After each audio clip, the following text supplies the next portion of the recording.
பதிவு பார்க்க வந்த சக்தி கிச்சன் நண்பர்களுக்கு வணக்கமும் நன்றியும். எனக்கு இந்த இந்த பதிவில் என்னன்னு பார்த்தீங்கன்னா, ரொம்ப நாளாக என் மனதை அழுத்திக்கிட்டு இருந்த ஒரு விஷயம். சொல்லணும் சொல்லணும் சொல்லணும் அப்படின்னு நினச்சிட்டே இருந்த ஒரு விஷயம். சொல்கிறதுக்கு தோதா எதுவும் அமையாமல் இருந்த காரணத்தினால நான் அதை சொல்லிடுவேன். ஒரு சமையல் பண்ணிக்கிட்டு கூட சொல்லிடுவேன்.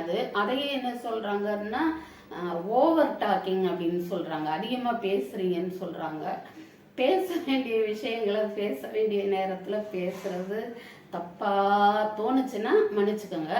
ஆனால் இது பேசுகிறதுக்காகவே நான் எடுத்த பதிவு என்னன்னு பார்த்தீங்கன்னா, நேற்று எனக்கு இந்த என் மனசில் இருந்த ஒரு விஷயத்த சொல்கிறது தோதா ஒரு விஷயம் கிடைச்சது. என்னன்னு பார்த்தீங்கன்னா, தொலைக்காட்சி செய்தியில் இந்த ஒரு பதிவு வைரலாகி கொண்டிருக்கிறது அப்படின்னு சொல்லிட்டு ஒரு வீடியோ காமிச்சாங்க. அதில் பார்த்தீங்கன்னா, ஒரு தாய் தன் குழந்தைக்கு 1 2 சொல்லி கொடுக்குறாங்க. 1 2 3 4 5 6 7 அப்படின்னு சொல்லி கொடுக்குறாங்க. நம்ம நிறைய பதிவுகள் பார்த்துருக்குறோம். குழந்தைகளுக்கு பள்ளிக்கு போகிறதுக்கு அடம் பிடிக்கிறத, அப்புறம் டீச்சரை எதிர்த்து பேசுறது, அப்பா அம்மா கிட்ட குறும்புத்தனமாக பேசுறது, நிறைய பார்த்துருக்கோம். இது மாதிரி பார்த்து ரசிச்சிருக்கோம் நம்ம. அதுலேயும் பார்த்தீங்கன்னா, அடிக்காம குணமாக சொல்லணும் அப்படின்னு நம்ம எல்லாருக்குமே பாடம் சொல்லி கொடுத்த ஒரு குழந்தையெல்லாம் நம்ம பார்த்துருக்கோம் இல்லையா? அப்போ இந்த விஷயம் ஒரு பெரிய விஷயமாகவே தெரியல. அம்மா குழந்தைக்கு சாதாரணமாக பாடம் சொல்லி கொடுக்குறாங்க. இதில் எந்த குறும்புத்தனமும் இல்லை, சேட்டை இல்லை, ஒன்றுமே இல்லை. அப்போ ஏன் இது வைரல் ஆகுது அப்படின்னு கேட்டிங்கன்னா, அங்கே தான் இருக்க ஒரு விஷயம். அவங்க ஒரு நரிக்குறவ சமுதாயத்தை சேர்ந்த ஒரு பெண். அவங்க தன்னுடைய குழந்தைக்கு பாடம் சொல்லி கொடுக்கறது தான் விஷயம். அப்போ இதுலேருந்து என்ன தெரியுதுன்னா, கல்வி எல்லாருக்கும் பொதுவானது. அடிப்படை கல்வியை நம்ம அரசாங்க பள்ளிக்கூடத்தில் இலவசமாகவே கற்கலாம். அடிப்படை கல்வியை பெரிய படிப்புகளை வேணால் நம்ம இருக்கிறவங்க படிக்கலாம், இல்லாதவங்க படிக்காமல் போகலாம். அதையும் கூட சில தொண்டு நிறுவனங்கள் நிறைய பேரை படிக்க வைக்கிறாங்க. அதெல்லாம் ஒரு தனிப்பட்ட விஷயம் வச்சுருங்களேன். ஏற்கனவே நான் ரொம்ப பேசுகிறேன்னு சொல்கிறாங்க. சமைக்கும் போது சும்மா இருக்காமல் பேசுவேன். இது பேசுறதுக்காகவே எடுக்கப்பட்ட ஒரு பதிவு. இப்போ பார்த்தீங்கன்னா, நரிக்குறவர் சமுதாயத்துக்கு கல்வி போய் சேரலை அப்படின்னு. ஏன் போய் சேரலை இல்லை, அவங்க அதை எடுத்துக்கிறல, அவ்வளோதான். இப்போ அதை அதுலேயே அவங்க சமுதாயத்தில் விரல் விட்டு எண்ணக்கூடிய வகையில் நிறைய பேர், கொஞ்சம் பேர் படித்து முன்னேறி இருக்கிறாங்க. அதெல்லாம் மறுக்கவே முடியாது. ஆனால் கொஞ்சம் பேர் விரல் விட்டு எண்ணக்கூடிய முறையிலன்னு சொல்கிறது தான் அங்கே இதாக இருக்குது. ஒரு 2 3 சம்பவங்களை சொல்லிடுறேன் நான். பார்த்தீங்கன்னா, நான் ஒரு பலசரக்கு கடை வச்சுருந்தேன். எந்த இடத்துலையும் இந்த விஷயம் வந்துடும். அப்போ பார்த்தீங்கன்னா, யாசகம் கேட்க வருவாங்க. யாசகம் கேட்க வந்தால் கையில் ஒரு குழந்தைய பிடிச்சிருப்பாங்க, இடுப்பில் ஒரு குழந்தைய வச்சுருப்பாங்க, அப்புறம் கர்ப்பமாகவும் இருப்பாங்க. அந்த அம்மா, குழந்தை பசியில் அழுகுதும்மா, ஏதாவது சாப்பிட ஏதாவது இருந்தால் கொடுங்கம்மா அப்படின்னு சொல்லுவாங்க. நான் கடையில் இருந்துட்டு எனக்கே சமைக்க நேரம் இல்லாமல் இருப்பேன். நான் என்ன செய்வேன், கேட்ட உடனே ஒரு பிஸ்கட் பாக்கெட்டு எடுத்து கொடுத்துருவேன். பிஸ்கட் பாக்கெட்டு எடுத்து கொடுத்த உடனே என்ன பண்ணுவாங்க, மறுபடியும் கையை நீட்டுவாங்க. என்னம்மா அப்படின்னா, காசு கொடுங்க அப்படின்னு சொல்லுவாங்க. நான் காசு போட்டு வாங்கினது தானே அது, அப்புறம் இன்னும் காசு விடுன்னு சொன்னால் எப்படி அப்படின்னு. இது மாதிரி நிறைய நடக்கும். அப்புறம் ஒரு ஃபேன்சி ஸ்டோர் அடிக்கடி நடக்கும் இந்த சம்பவம். வெயிலாக இருக்குமா, ரொம்ப தாகமாக இருக்குமா, ஏதாவது குடிக்க கொடுங்கம்பாங்க. ரஸ்னா பாக்கெட் எடுத்து கொடுப்பேன். அது சாப்பிட்டு மறுபடியும் காசுக்கு கையேந்துவாங்க. ரொம்ப எரிச்சலை தூண்டுற அளவுக்கு செய்வாங்க. அப்புறம் பார்த்தீங்கன்னா, ஒரு ஃபேன்சி ஸ்டோர் வச்சுருந்தேன். அங்கே வருவாங்க, காசு கேட்பாங்க. டெய்லி வாடிக்கையாகவே சிலர் வருவாங்க. நானே வியாபாரம் இல்லாமல் உட்காந்துருக்கிறேன் போங்கம்மா அப்படின்னு சொன்னா அதிகாரமாக கேட்பாங்க. அதாவது ஒருத்தர் செய்கிறது 2 பேர் செய்கிறது எல்லாரையுமே நம்ம வந்து குற்றம் சொல்கிற மாதிரி தோணுது. நானே வியாபாரம் இல்லாமல் சும்மா உட்காந்துருக்கேன் போமா அப்படின்னு சொன்னோம்னா அப்படின்னா ஒரு குங்கும டப்பா கொடு அப்படின்னு அதிகாரமாக கேட்பாங்க. ரொம்ப எனக்கு எரிச்சலாக இருக்கும். இந்த வந்து 2 காலும் சூம்பி போய் ஒரு சின்ன பலகை, அந்த சின்ன பலகை கீழே உருள்ற மாதிரி சக்கரம் கொடுத்து அதில் உட்கார்ந்துக்கிட்டு ஒருத்தர் வருவார், அடிக்கடி வருவார். வந்தால் அவரால் எழுந்திரிச்சு என்னோட கடைக்கு வர முடியாது, எனக்கும் முழங்கால் வலி படியிறங்கி போக முடியாது. இருந்தாலுமே ஒரு 10 ரூபாய் எடுத்துகிட்டு போய் அவர் வர்ற நேரம்லாம் 10 ரூபாய் எடுத்துகிட்டு போய் நான் படியிறங்கி கொடுத்துட்டு வருவேன். என்னால் இறங்கவே முடியாது, எல்லாருமே பார்ப்பாங்க. அவருக்கு ஒரு 10 ரூபா அவர் வர்ற நேரமெல்லாம் செய்வேன். ஏன்னா அவருக்கு உழைக்கவே முடியாது. உட்கார்ந்த இடத்துல ஏதாவது அவருக்கு வாய்ப்பு கொடுத்தான்னு செய்யலாமே தவிர அவரால் அவருடைய தேவைகளை கூட அவருடைய வேலைகளை கூட அவரால் எழுந்திரிச்சு போய் செஞ்சுக்க முடியாது. அந்த மாதிரி ஒரு சூழ்நிலையில் இருக்கிறவங்களுக்கு நம்ம காசு பணம் கொடுக்கறது நியாயம். அப்போ எனக்கு காசு கொடுக்கலைன்னா கடையில் இருக்கிற பொருள் ஏதாவது கொடுன்னு சொல்லுவாங்க. எனக்கு ரொம்ப கோபமாகவே இருக்கும். அப்புறம் பார்த்திங்கன்னா ஒரு நாள் வீட்டில் இருக்கிறேன். வீட்டில் இருக்கும்போது எப்படின்னு பார்த்தீங்கன்னா கை வந்து ஃப்ராக்சர் ஆயிடுச்சு. ஆப்ரேஷன் பண்ணி எனக்கே ஒரு தண்ணி அள்ளி கொடுக்க கூட ஆள் இல்லாமல் நான் தனியாக இருக்கேன். என் பையன் வெளியே அடிக்கடி வெளியே போயிடும். அந்த மாதிரி சூழ்நிலையில் நான் தனியாக கட்டில் படுத்தே இருக்கிறேன். என் வீடு கொஞ்சம் உயரமான வீடு, ஒரு 6-7 படி ஏறி வரணும். கீழ் வீடு தான், ஆனால் 6-7 படி ஏறி வரணும். அங்கேயும் ஒரு கேட் இருக்குது. அந்த கேட்டை சாத்திட்டு தான் என் பையன் போகும் தாழ்பாடு போட்டு. அப்போ வந்து ஒரு நாள் நான் படுத்திருக்கும் போது கீழே இருந்து குரல் கேட்டுச்சு. இந்த மாதிரி யாசகம் கேட்குற குரல் கேட்டது. கேட்ட உடனே அம்மா நான் முடியாமல் படுத்திருக்கேன் போங்க அப்படின்னு சொல்லிட்டேன் நான். ஆனால் திரும்ப திரும்ப திரும்ப திரும்ப அதே குரல் அதே சத்தம் கேட்டுக்கிட்டே இருக்குமா. எத்தனை தரமாக சொல்கிறேன், என்னால் எழுந்திரிச்சு வர முடியாது, தயவு செய்து போங்க அப்படின்னு சொல்கிறேன். நீங்கள் நம்பினாலும் சரி நம்பலைனாலும் சரி 1/2 மணி நேரம் அப்படியே நின்று சாதிச்சாங்க அவங்க. என்னால் முடியல, நான் எழுந்திரிச்சு போக முடியாத சூழ்நிலையில் இருக்கிறேன். ட்ரெஸ் வந்து ஒரு நைட்டி ஒன்று போட்டுவிட்டு இந்த பக்கம் வந்து ஓப்பனாக வச்சுக்கிட்டு, ஏன்னா இங்கேருந்து இங்கே வரைக்கும் பிளேட்டு வச்சு அதில் தையல் இது போட்டு இருக்கிறாங்க, பிளாஸ்டர் போட்டு இருக்கிறாங்க. அதனால் நான் வெளியே கூட தலை காட்ட முடியாமல் அப்படி இருக்கிறேன். 1/2 மணி நேரத்துக்கு பிறகும் அந்த குரல் கேட்குது. சொல்ல முடியாது என்னால், அவ்வளோ ஒரு கோபம் வந்துச்சு. கடைசியில் பார்த்தீங்கன்னா திட்டிட்டு போனாங்க. அதே மாதிரி கடையில் இருக்கிற ஏதாவது பொருளை கொடுன்னு கேட்டு நம்ம கொடுக்கலைன்னா அதுக்கும் திட்டிட்டு போகிறது. அப்புறம் பேருந்து நிலையங்களில் பார்த்தீங்கன்னா துணியை பிடிச்சி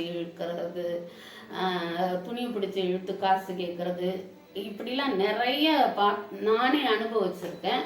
இதை விட ரொம்ப நாள் வேணாம், இப்போ ஒரு 10-15 நாளைக்கு முன்னாடி நான் முதல்ல இருந்த ஊருக்கு போகிறதுக்காக ராமேஸ்வரம் பஸ்ஸில் உட்காந்துருக்குறேன். திருநெல்வேலியிலேருந்து ராமேஸ்வரம் போகிற வண்டியில் உட்காந்துருக்குறேன்.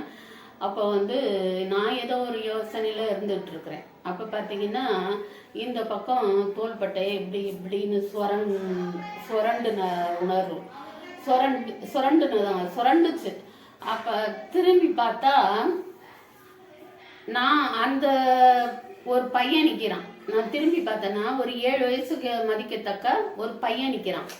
இப்போ அவன் என்னை பார்க்கல, என்னை சுரண்டிட்டு எங்கேயோ பார்த்துக்கிட்டு இருக்கான். இப்படி நகத்தை கடிச்சுக்கிட்டு இந்த கையில் என்னை சுரண்டிக்கிட்டு அவன் வேற எங்கேயோ பார்த்துக்கிட்டு நிற்கிறான்.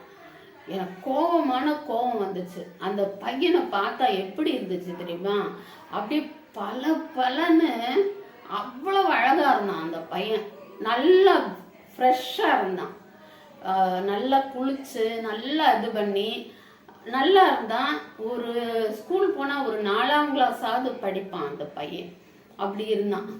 அப்புறம் என்னடா அப்படின்னு கேட்டேன் நான்.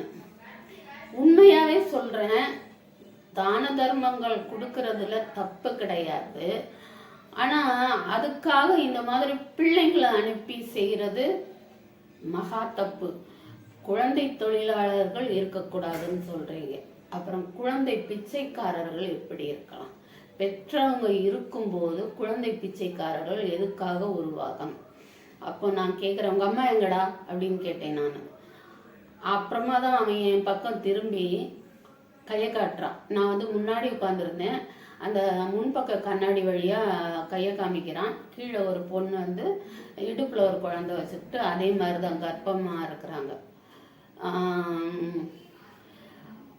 அந்த பையனை அந்த அம்மாவை கையை காட்டின உடனே எனக்கு ரொம்ப கடுங்கவும் வந்துச்சு. ஓடிப்போ ஸ்கூல் இல்லை ஸ்கூலுக்கு போறியா, படிக்கிறியா அப்படின்னு கேட்டேன். என்னுடைய இதே அதுதான். நான் வந்து அந்த குழந்தைங்களை பார்த்தா, அந்த மாதிரி என்கிட்ட வந்து யாசம் கேட்குற குழந்தைங்களை பார்த்தா நான் முதல்ல கேட்குறேன், படிக்கிறியா அப்படின்னு கேட்பேன். அனாதை குழந்தைகள் யாருமே இல்லாமல் ஆதரவற்ற குழந்தைகள் எல்லாம் அந்த மாதிரி வர்றதில்லை. அப்போ நான் வந்து படிக்கிறியான்னு கேட்டேன். இல்லை அப்படின்னு சொன்னான். ஓடி போயிரு அப்படின்னு சொல்லிட்டேன். ஒரு பெத்த பிள்ளைய பிச்சை எடுக்க அனுப்பிட்டு கீழே நிற்கிது அந்த அம்மா. சின்ன வயசு தான். வருஷம் வருஷம் ஒவ்வொரு தப்பாக நினைக்காதீங்க, எல்லாரையும் சொல்லலை, நான் இந்த மாதிரி செய்கிறவங்கள சொல்கிறேன். வருஷம் ஒரு குழந்தை அது கொஞ்சம் வளர்ந்ததும் இந்த மாதிரி பிச்சை எடுக்க அனுப்புறது. சில குழந்தைகள் வந்து அந்த ஒரு டப்பா ட்ரே மாதிரி அதில் வந்து ஊக்கு அது இதெல்லாம் வச்சுக்கிட்டு விற்கிறாங்க. அது கூட சரி விற்று பிழைக்கிறதுன்னு சொன்னாலும், இருந்தாலும் அந்த வயசில் அந்த வேலைக்கு அந்த பிள்ளைங்களை அனுப்புறது தப்பு தானே. அந்த பெரியவங்க ஏதாவது வேலை பார்க்கலாம். நான் கடை வச்சிருந்த ஏரியாவில் பார்த்தீங்கன்னா ஒரு அடிக்கடி வந்து கும்பலாக தங்குவாங்க. அங்கே அவங்களுக்கு வந்து அடைக்கலம் கொடுத்தா இருக்காங்க. ஒரு பெண்மணி அவங்க இருக்கட்டும், இருந்துட்டு போகட்டும் அப்படின்னு சொல்லிட்டு வந்து தங்குனா டெய்லி வந்து இப்போ சின்ன பிள்ளைங்கள அனுப்பி விட்டுருவாங்க யாசகத்துக்கு. பக்கத்தில் இருக்கிறவங்க கிட்ட கேட்க மாட்டாங்க, யாசகத்துக்கு அனுப்பி விட்டுருவாங்க. அந்த சீசன் என்னவோ அதுக்குண்டான ட்ரெஸ் போட்டு அனுப்பி விடுவாங்க. ஐயப்பனுக்கு மாலை போடுற சீசனாக கருப்பு சட்டை கருப்பு வேட்டி, இந்த மாதிரி ஒவ்வொரு சீசனுக்கும் ஒவ்வொரு மாதிரி அனுப்பி விடுவாங்க. அப்புறம் கொஞ்ச நாள் இருந்துட்டு காலி பண்ணி போயிடுவாங்க. இதில் இன்னொரு சம்பவம் நடந்தது. ஒரு பொண்ணு வந்து அந்த கூட்டத்தில் ஒரு சின்ன பொண்ணு இருந்துச்சு, 13-14 வயசு இருக்கலாம். திடீர்னு ஒரு நாள் வந்து அது வந்து பெரிய மனுஷி ஆயிடுச்சு அப்படின்னு சொல்லிட்டு எல்லாருக்கிட்டையும் சொல்லி வாங்க அப்படின்னு சொன்னாங்க. அவங்க கரெக்டாக கணக்கு பார்க்குறாங்க. வாங்கன்னு சொல்லிட்டு சாயந்தரம் அந்த தண்ணி ஊற்று அப்படின்னு சொல்லி ஒரு பொண்ணு நடந்திருக்கும் போது யார் யார் வந்திருக்கா யார் வரலைங்கிறதெல்லாம் அந்த ஏரியாவில் இருக்கிறவங்க தெரியுது இல்லையா, அங்கேயே இருக்கிறதுனால பார்த்துட்டு மறுநாள் கூட்டிகிட்டு வராங்க. நாங்கள் ஊருக்கு கிளம்பிட்டோம் அப்படின்னு சொல்லிட்டு போகலான்னு வந்தோம். சரிம்மா போயிட்டு வாங்க அப்படின்னு சொல்லி அந்த பொண்ணுகிட்ட போய் காலில் விழு அப்படிங்கிறாங்க. சரின்னு அந்த பொண்ணு காலில் வந்து என் தாயி விழுகாத இந்தா அப்படின்னு சொல்லிட்டு ஒரு பைசா எடுத்து கொடுத்துட்டேன். நான் விருப்பமே இல்லை எனக்கு. அது என்னமோ எனக்கு வந்து அது உண்மையாங்கிறதே ஒரு டவுட்டு. இவங்க அந்த காசுக்காக தான் இந்த மாதிரி செய்கிறாங்களோ அப்படின்னு சொல்லிட்டு தான் டவுட்டு தான் எனக்கு. கொடுத்து அனுப்பிட்டேன். அதனால இந்த மாதிரி நல்லா இருக்கிறவங்க பிள்ளைங்களை படிக்க வைக்காம நிறைய குழந்தைங்களை பெற்றுக்கிட்டு அந்த குழந்தைங்கள பிச்சை எடுக்க விட்டுட்டு ஒரு குறிப்பிட்ட வயசுக்கு மேலே அந்த பிள்ளைங்க பிச்சை எடுக்காது. ஒரு 15-16 வயசு ஆயிடுச்சுன்னா பிச்சை எடுக்காதுங்க. எல்லா பழக்கமும் வச்சுருப்பாங்க. பாக்கு போடுறது, போதை பாக்கு போடுறது, இன்னும் பல விதமான இதுகளை பழக்கங்களை கற்று வச்சுக்கிட்டு வேலைக்கும் போகாமல், ஏன்னா அப்பா போனால் தானே பிள்ளை போகுது வச்சுக்கிட்டு இளம் வயசு பசங்க அந்த மாதிரி செய்யவே மாட்டாங்க, வேலைக்கு போக மாட்டாங்க. ஏன்னா நீங்கள் ஆரம்பத்துலேயே அந்த மாதிரி விட்டுட்டீங்க. படிக்க வைக்காம அதுகளை பிச்சை எடுக்க பழக்கி அவன் 16 வயசு ஆனால் வெக்கப்பட்டுக்கிட்டு பிச்சை எடுக்க போவானா? போக மாட்டான். அப்புறம் பழக்கமே இல்லாத எந்த வேலையும் செய்யவும் மாட்டான்.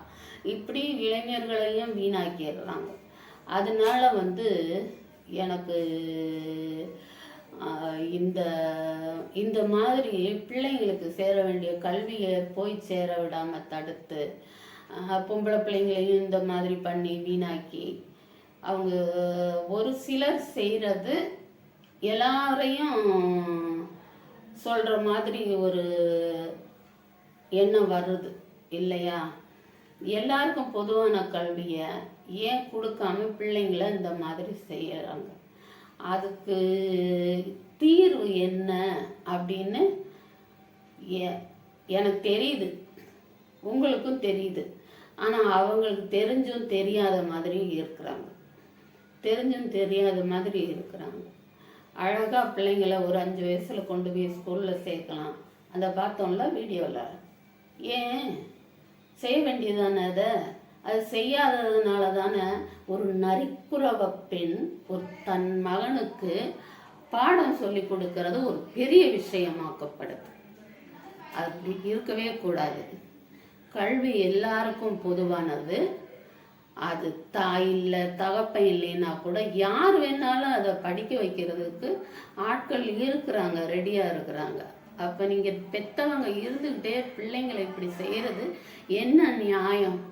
தயவு செய்து உங்களில் பல பேர் எப்படி நல்ல நிலைமைக்கு வர்றாங்கங்கிறத பார்த்தாவது அது மாதிரி தயவு செய்து நடந்துக்கங்க. பிள்ளைங்களை படிக்க சேருங்க. என்னுடைய இந்த பதிவை அவங்க பார்ப்பாங்க, அவங்க மட்டும்தான் பார்க்க போகிறாங்கங்கிற மாதிரி நான் சொல்கிறதா இல்லை. எல்லாரும் பார்ப்பாங்க. எல்லாருக்கும் அந்த ஒரு எண்ணம் வரட்டுமே, சொல்லட்டும். இந்த மாதிரி கேட்குறவங்ககிட்ட நான் அதை தான் சொல்லுவேன். என்கிட்ட பைசா கேட்ட பையன்ட்ட நான் என்ன சொன்னேன்? ஸ்கூல் போறியா? போகல, அப்போ ஓடு அப்படின்னு சொல்லி அனுப்பி விட்டுருவேன்.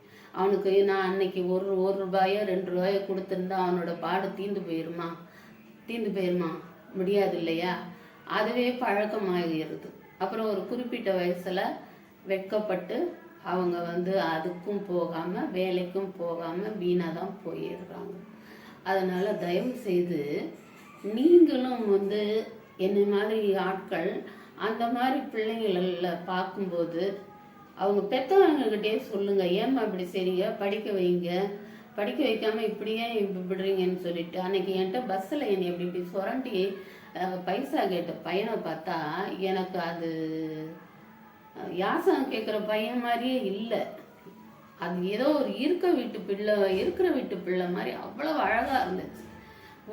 என்கிட்ட விட்டுருந்தா நான் கூட்டிகிட்டு ஏதாவது ஸ்கூலில் கூட சேர்த்துருப்பேன். நான் தயவு செய்து இப்படியெல்லாம் செய்யாதீங்க மக்களே.